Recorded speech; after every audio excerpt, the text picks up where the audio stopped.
Psychology and what is the role of psychology. Now, in today's session, we will learn about pseudo psychology. Pseudo psychology is what we call false psychology. So, in this session, we will understand what is not psychology. So, let's not waste the time and hop into your computer screen. Okay, so let's start with our today's topic, which is pseudo psychology. We know what psychology is, and now in this video, we will study what is not psychology. Okay, so knowing psychology is good. We understand what the fields say, we understand what is psychology, but to understand psychology and to understand the concepts more, we should know what is not psychology, because if you complicate the study, if you somewhere think that the part of psychology, all the things we are reading is part of psychology, there might be chances there are some pseudo psychology, or there are some concept of pseudo psychology, or some field of pseudo psychologies are attached to it, resembles psychology so good that we understand that this is psychology only. Okay, so to know what psychology is, we should know what is not psychology. So let's start with our topic, pseudo psychology. What pseudo means? Pseudo means false. Okay, so false psychology, anything which is not a true psychology, is pseudo psychology. What pseudo psychology is? Pseudo psychology, we can say, is an unfounded system which is not explored yet. We know psychology as a concept which is well explored and which is well devised now. We know it is a science now. So how it become a science? It have come a long way to become a science, where it is the subject is empirically tested, is being evaluated on all the goals, on all the basis of all the goals and perspective it has. So we can understand that psychology is a known concept now. It is uncovered and it is a great system now. But we should know what pseudo psychology is. Pseudo psychology is unfounded system. Unfounded, why we say unfounded? Because there is no empirical evidences attached to that system. Okay, there are a lot of fake theories, or there are a lot of sayings about that system. There are a lot of blogs, we can say a lot of people have different point of view toward that system. Few have developed perspective toward that system, but all that system are uncovered yet. There is not empirically evaluated or tested anyway. So how that system is still surviving? So we can say that psychology, pseudo psychology, is a system which is unfounded, but it resembles psychology so good that we understand it is psychology, and people are associated with it. People think that pseudo psychology is a true psychology.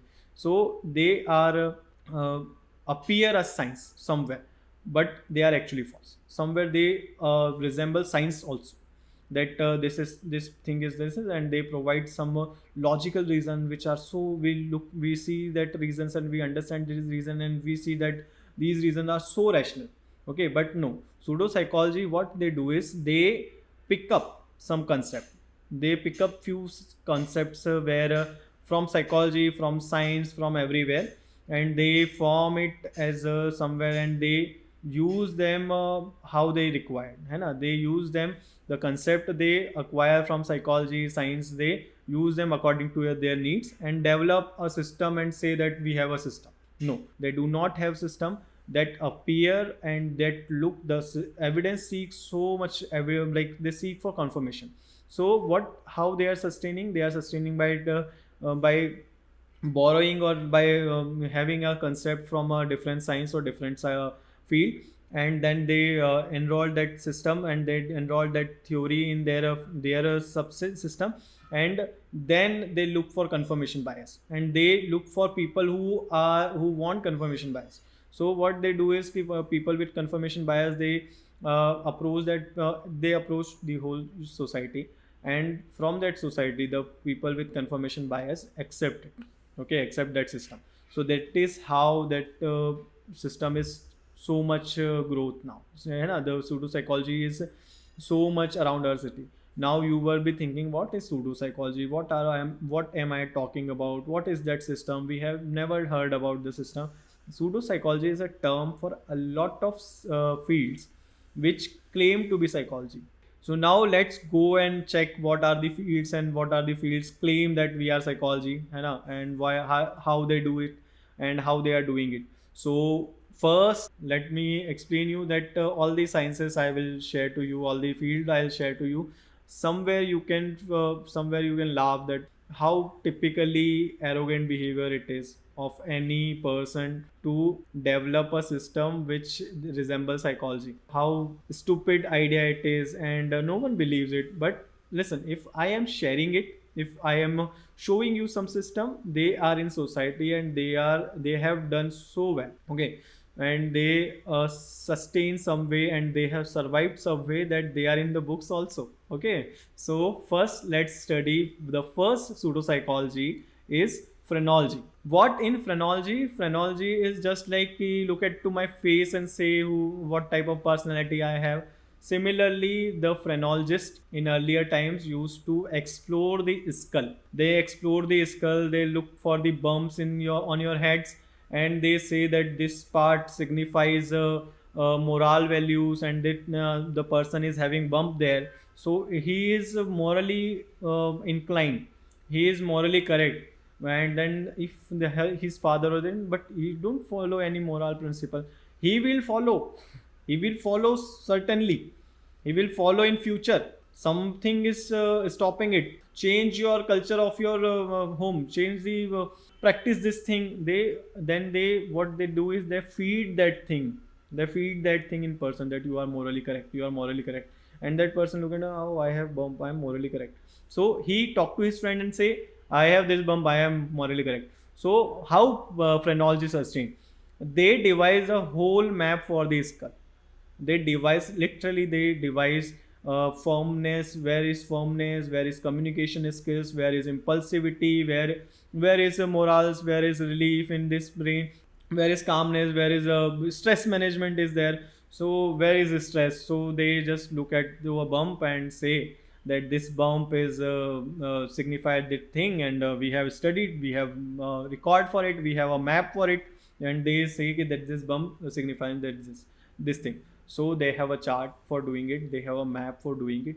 So this is how they sustain. Now understand, like if I would go to that phrenologist and say, see my bump, and he was like, oh, you are having a great bump here. So I said, but I just got hit by a stone there. No, I just got hit by something in my head. That's why I'm having bump. So does that mean that I am morally correct for the time I am having bump? So I should beat my head again and again to be morally correct.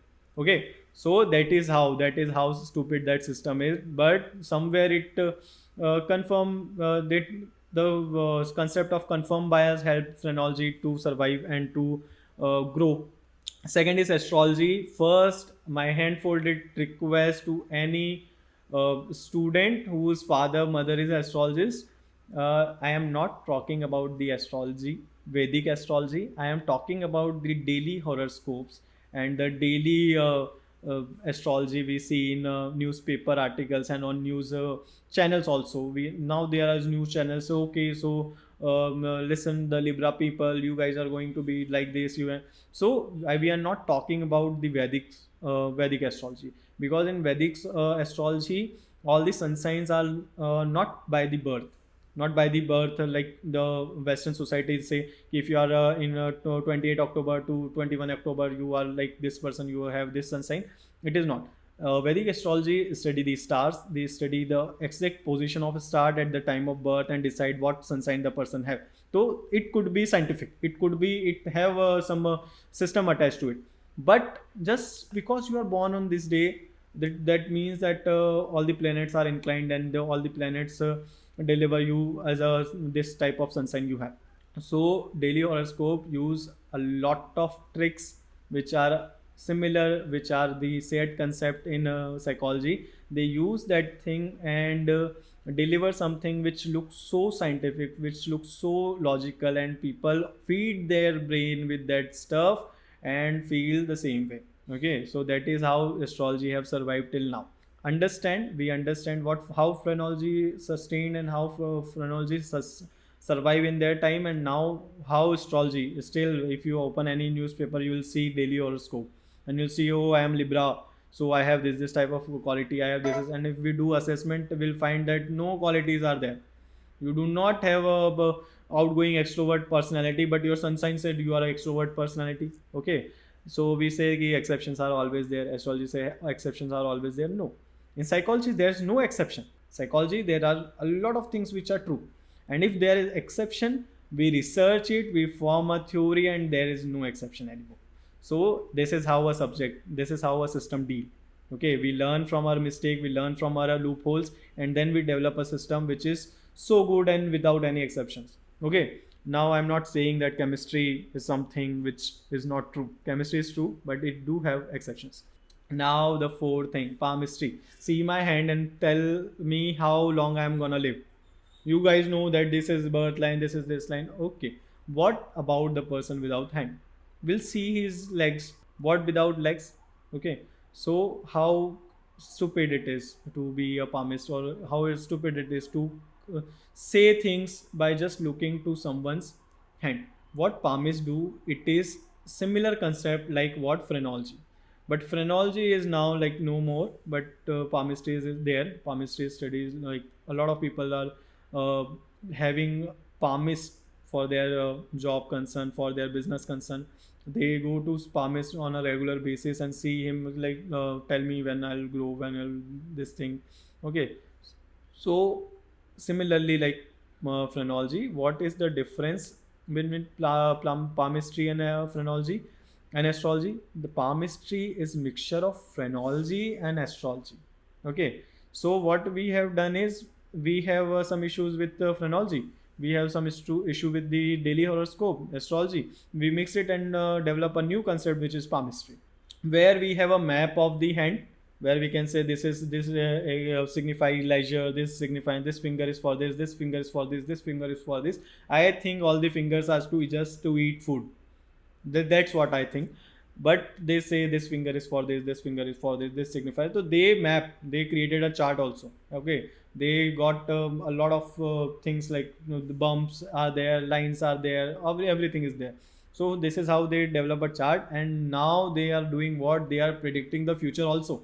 Okay, so that is how they mix phrenology concept like chart and everything, and mix the horoscope concept like saying prediction, predicting something.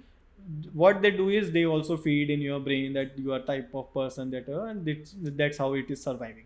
So now we understand what palmistry is. Now another concept which is graphology. Graphology is somewhere a new concept, uh, a comparatively new subject, where what we are looking to it, we are just looking to the handwriting of a person. I do not have any bad words to say about any pseudo psychology. I, what as a psychologist, what as a person who have studied psychology for several years, what is the issue and what should be issue with us toward that pseudo psychology, is that they do our job. Okay, they do our job, and they do is pathetically. We have limitation in our job. Okay, we study a person on psychological assessment, and when see if he is having stress, anxiety, depression, does not mean that he is not qualified for your job. If he is good in communication skills, and if he is good with all the technical requirement you need, hire that person. Psychological point of view, per psychological perspective of a person personality, it could be a part in hiring, but it could not only be a part of only be a part in hiring. So graphology, what graphology did is, graphology explain, study the handwriting signature of person and aim to evaluate the personality trait associated with it. It enters in the HR department, the hiring department. Graphology enters. There is a first, anyone who is going to get a job, what they do is they put their resume, they got selected, they are called for an interview, where first they have to write something about them, or there is some type of writing task. So in that writing task, they shortlist person on the basis of their handwriting and signature. Okay, so that is our problem with graphology. Is graphology entered so well that a lot of time, a lot of companies have appointed graphologists to on the counseling or on the hiring board. Okay, so which should not be there. Graphology is not a founded system which claim or it can evaluate any or assess any personality or any type of person. Okay, so these are all the pseudo psychologists we have, or there are a lot of more. There are more and more and more pseudo psychologists. Phase reading is one of them. So these are just example of how pseudo psychology is governing the field of psychology. Somewhere they are entering the field of psychology, somewhere they are experting the field of psychology, and they are cutting off jobs of psychologists, and somewhere they are doing so much stuff. They are just affecting the human brain. This is our, and we are the human brain and human behavior, and we are concerned with human behavior only. So this is our problem with all the pseudo psychology. Now let's understand more psychologically that how these things are working, what are the concept, why it works so well, and what are the concept of psychology they have developed in their process. First they have developed is uncritical acceptance. What uncritical acceptance is? The tendency to believe the desirable, positive, and flattering description of yourself.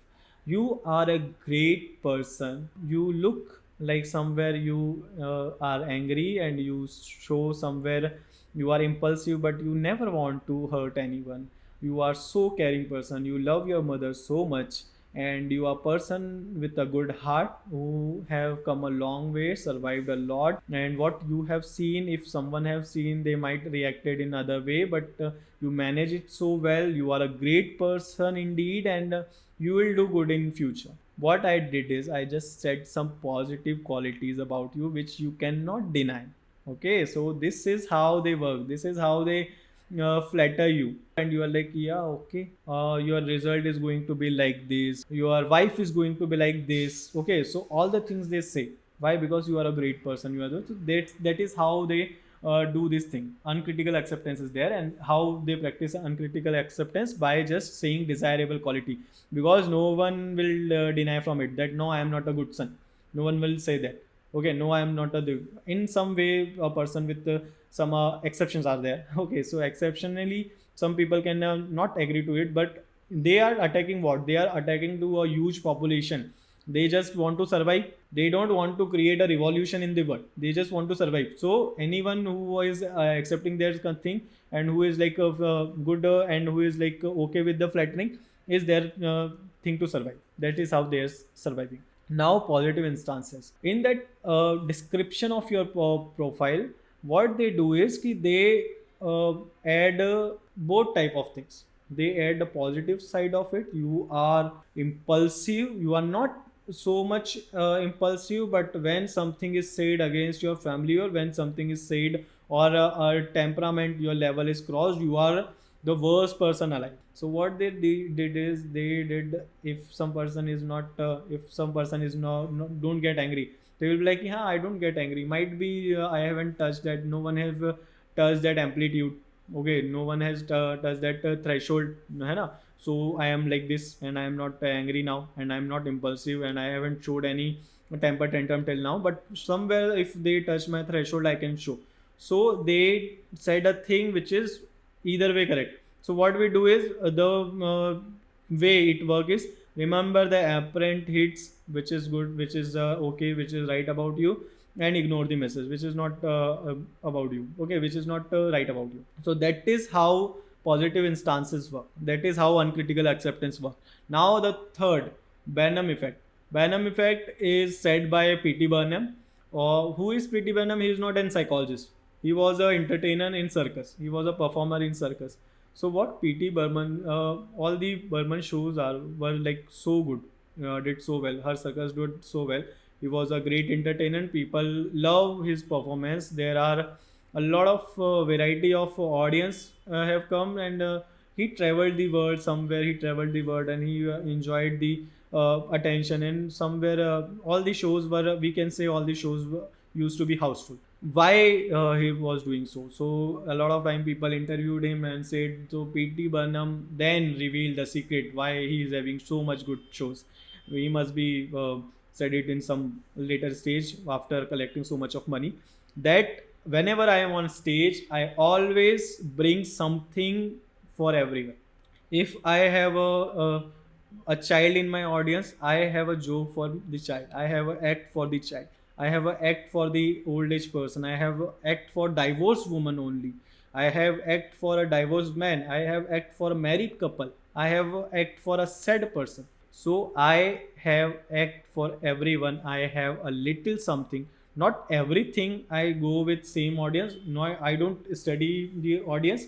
This is what but I'm trying to want to explain, that I do not study the audience and then majority of audience is like this, so I perform the task with appealing to majority of audience. I understand that majority of audience is this, and this is the minority, and this is the major minority. I understand my population and bring stuff which is familiar and which is entertainment, which is kind of entertainment of every person in my audience. So that is how these pseudo psychologists are surviving. Okay, they use techniques related to sciences, and they use technique related to and they use theories related to human brain, okay, and human mind, and then they attack the audience. Why? Because they don't have to start any revolution, but just they want to survive now until they start a revolution. Okay, so that's up from my side. We'll meet in the next video. Thank you so much. That's all for today's session, guys. We'll meet in the next video. Thank you.